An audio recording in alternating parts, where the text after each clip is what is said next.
ሀገራችንን ይባርክልን። እንዳደጉት ሀገር እግዚአብሔር ያሳድግልን።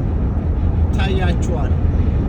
ይሄ ብሪጅ እንግዲህ ስንት ሚሊዮን ሳይሆን ስንት ቢሊዮን ዶላር የፈጀ ነው። ሰርተውበታል፣ ይኖሩበታል፣ ያሳዩናል እድገታቸው፣ ልዩነታቸው ለዓለም ሁሉ የተረፉ ሀገሮች። እኛም ብንሰራ ለእኛ ለህዝባችን አይደለም ዓለም ሁሉ የሚሻማባት ሀገር ነበረችን። ግን ምን ዋጋ አለው? ምን ዋጋ አለው? ምን ዋጋ አለው? ጋድ ብለስ አሜሪካ፣ ጋድ ብለስ ኢትዮጵያ። እስካሁን ስነዳ የነበርኩት ባህር ላይ ነበረ።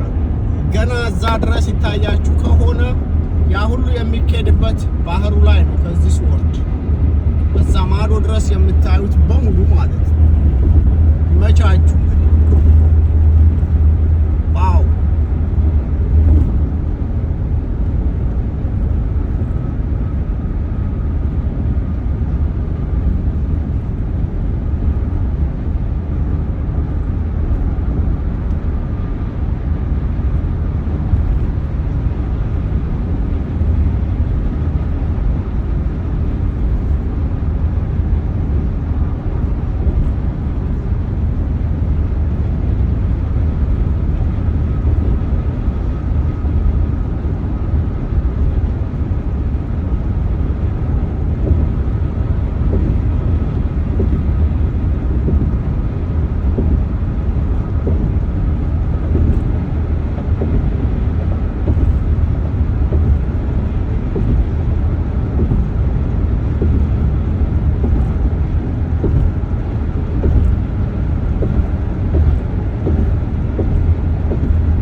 አለቀ ብርጁ።